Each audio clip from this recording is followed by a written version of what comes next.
government-led investment. As I said, 2% of government investment has been kept as the government policy promises to the public. So this is fourth year we have kept that promises to the public. So 2% of investment, it led to the private sector investment.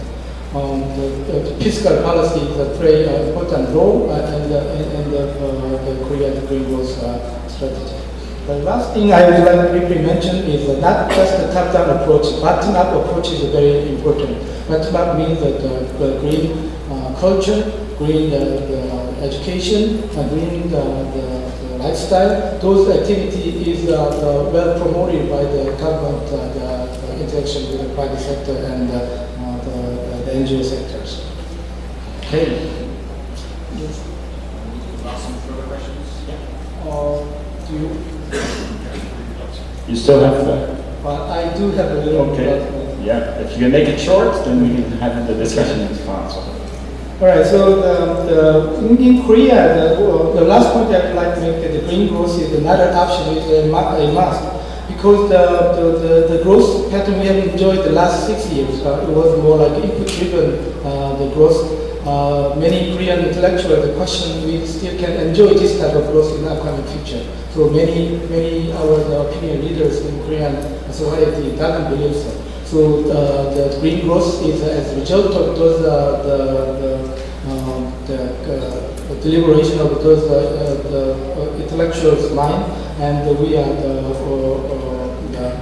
we view the green growth as a must the policy we have to accept. So the input-led growth paradigm turned out to be a fragile, as we see, and the resource-based growth cannot be sustained. So that is the basic philosophy behind our green growth policy. Currently, as I said, we are working on developing a second 5-year plan.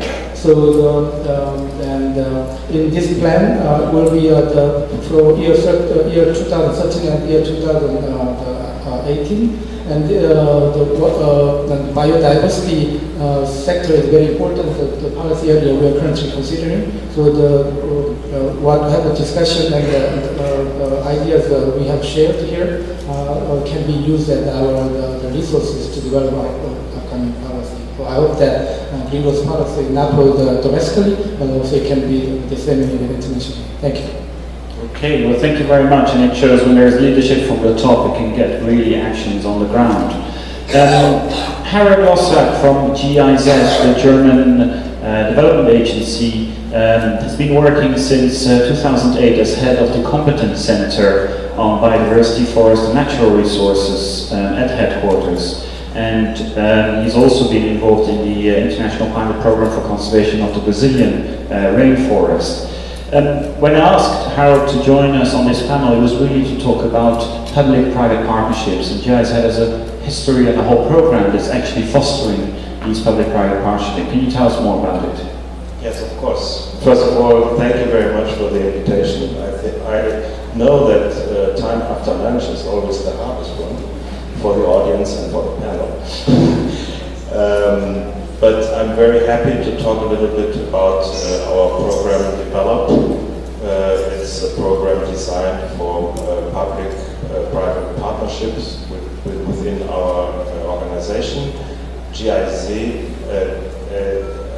German Agency for International Cooperation, is a federally owned company. We work on behalf of the German government, but also for other public and private national and international clients. We operate in more than 130 countries, and we maintain offices in 88 countries. Why do we invest in development partnerships with the private sector? Development partnerships for us are not just about doing business. The cooperation with the private sector is also about the achievement of development objectives and making them more sustainable. All of us know that we can neither achieve the MDGs nor the IG targets solely through official development aid. So we have to look for the private sector to come in. Development partnerships within GIZ started in 1999. We have joint projects with private enterprises in more than 70 countries along these years, and over 1,200 partnerships today until this day. We think development partnerships are particularly good for developing and formulating standards and guidelines that impact on the private sector. We think that they contribute to conduct education and training measures in areas relevant to business. They can transfer expertise and technology. They can improve the value chain, and they can carry out activities that go beyond the company's core business. I want to make it clear how we work, just giving two examples which we consider successful. The first one, you might call it Sustainable Bananas. It's a development partnership with Chiquita in Costa Rica. The original idea came from Chiquita Brands International and the Swiss supermarkets chain Migros in 2004, and we joined this initiative. Later on, we brought along important expertise, especially when it came to to conservation of rainforests and related activities. The common goal of everyone involved in this partnership was to conserve Costa Rica's rich biodiversity and raise local people's awareness of nature's vulnerability. Through its efforts, the partnership between Chiquita and GIZ is helping to manage cultivation opportunities in a sustainable way for high-quality bananas in Costa Rica, while supporting at the same time conservation of biodiversity. We work together closely with Rainforest Alliance that certifies bananas harvested at the farms, and works actively with Chiquita to improve working conditions and introduce ecological standards in the field. When the partnership was launched, we started with the protection of 100 hectares of rainforest that were surrounded by land for agricultural use. During the project, additional biological corridors were created between individual forest patches. Planted with shrubs, bushes and trees, these corridors now link up the patchwork of woodland and give animals a chance to move from one part of the forest to another under the cover of dense vegetation. On the other hand, employment opportunities were created, particularly for women of the communities near Nogal, which was the place where the project started. 6 enterprises have been set up in recent years. They provide customers with dried fruit and banana chips, and one of them is active in, or is specialized in the manufacture of natural medicinal products, including powders and capsules. All groups benefit from their knowledge of the rainforest value and plant diversity. The second... Harold, for sake of time, can we lead it to one example? Is it possible? It's possible. Okay, great. Thank you very much. Because I really want to give the opportunity also for the floor to ask some questions. But let me just ask one question, to the panelists, and then please, if you've got some questions, then I'll come to you at the floor as well.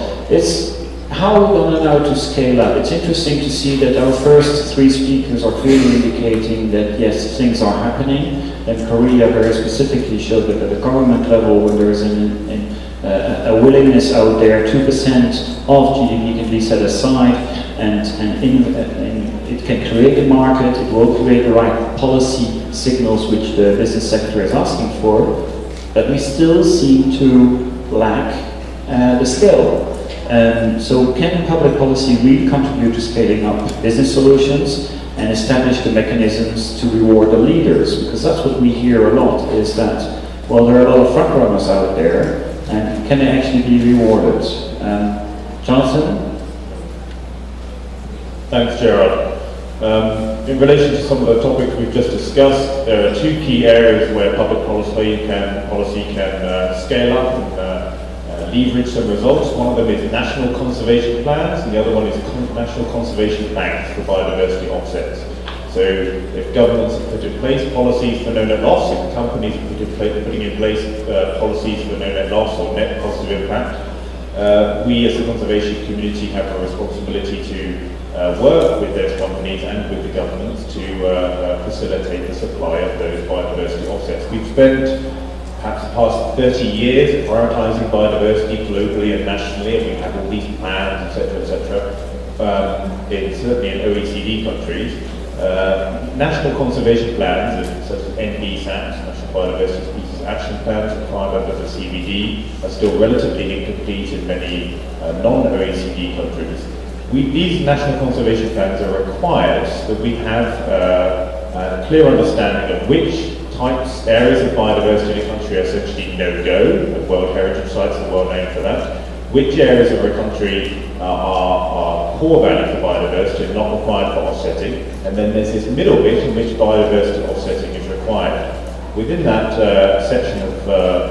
middle section of biodiversity, if we have conservation targets from the National Conservation Plan, such as 80% of the remaining extent of forest type X has to remain, or 90% of the species population has to remain, that creates a kind of cap and trade system. So if you have a conservation target, it means that you can't trade biodiversity in terms of a biodiversity offset beyond that conservation target. The Western Cape government of South Africa, KwaZulu-Natal in South Africa, has put in place exactly this system, and it's working very effectively.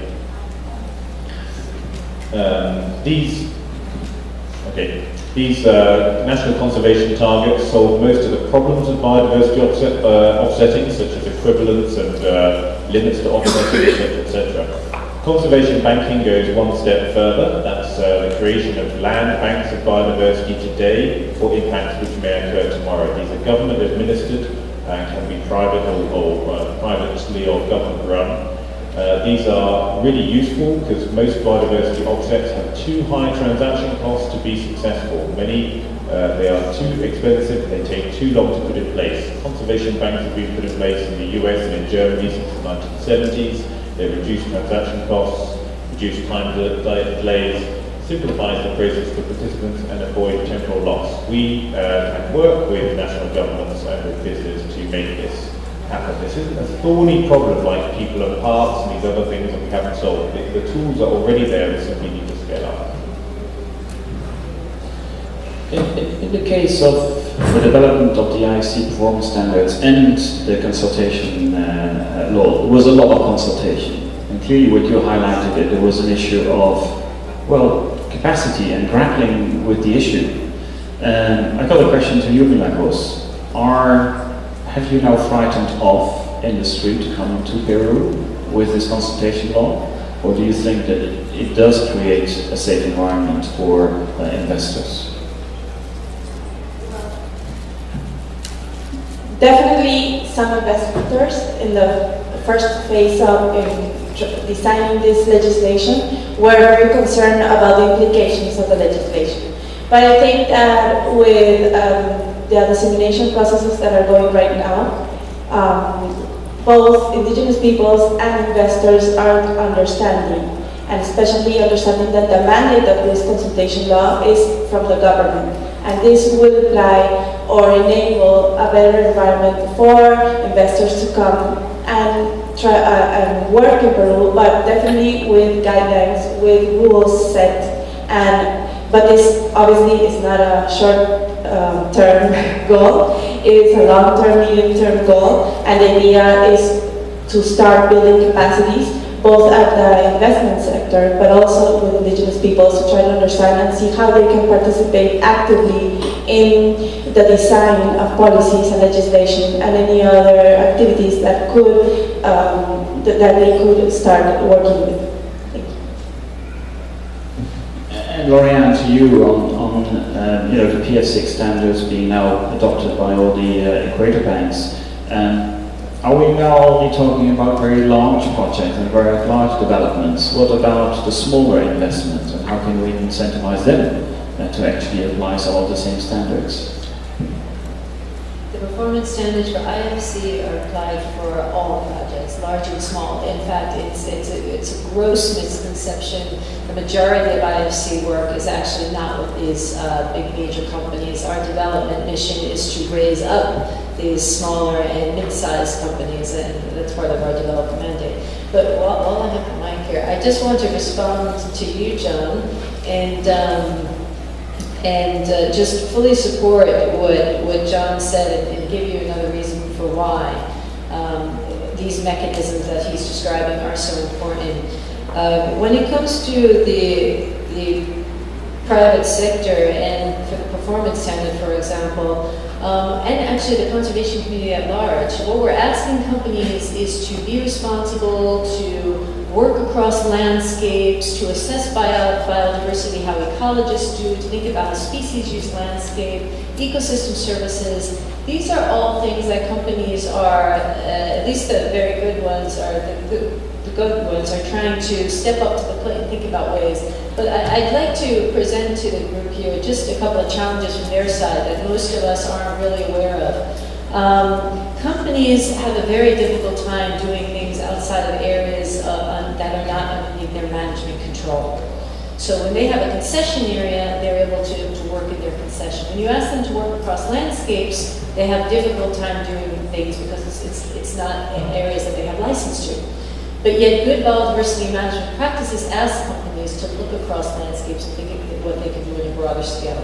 When it comes to scaling up, we still need to ask companies to do that. But at the same time, we need the mechanisms in place on the governance side to help them to do that. These type of mechanisms that John was just describing to you are exactly what we're going to need. Doing one offset at a time is not going to. It's good, but it could be a lot better in terms of scaling up. The other thing in terms of companies that's important for the conservation community is to understand is that when companies are working in developing countries, which is where IFC works, many of those that are way in the front, if they take too long to develop their resource and they're developing best practices, they will be penalized by that government. In fact, it's not uncommon for the government sometimes to take their concession away and to give it to someone else who will do it a lot faster. So I think it's important that when we look at the best of the best companies and say you should do more, think about that there are a lot of other companies that are doing a lot less, in fact they're doing nothing. And there are a lot of governments that will actually favor those companies. And they'll penalize the good companies for taking too long to do biodiversity assessment or setting aside an area on their concession area. Sometimes companies want to set aside an area or do something great. That could work against them. So we have to understand that, and I think it's just important for both groups to understand each other and to understand the real realities on the ground if we're expected to work with each other. Both have to understand the constraints. What I really would like to do now is to use the brain power we've got in the room. And so if you have a question, there's a microphone there in the aisle, and I'd like you to give the opportunity to the floor to ask some questions. We've got about 15 minutes until Josh Bishop will actually wrap up and summarize this session. Any questions on the floor? Please. If you can present yourself and your affiliation, that would be helpful as well. Bill Bulmer from IFC. I just wanted to ask a question, talk a little bit about some of the initiatives being taken in emerging markets, which certainly from our perspective, that's where IFC works, but that's where we see a lot of the vulnerability and opportunity, quite frankly, in terms of remaining biodiversity. So, John, you mentioned some of the initiatives being taken in South Africa. In Milagros, you talked about the initiatives through indigenous peoples in Peru.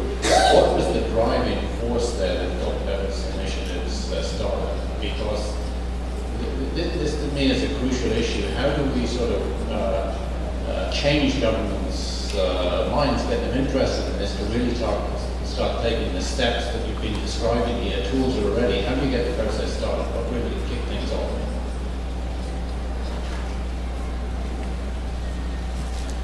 As a brief response, I'd like to spend as much time hearing comments from the floor. Certainly, where new offset policies have been developed, I think in developed countries, Australia and South Africa, that's really integration of environmental externalities. It's the understanding that we need that more kind of green accounting approach, and biodiversity offsets are one tool.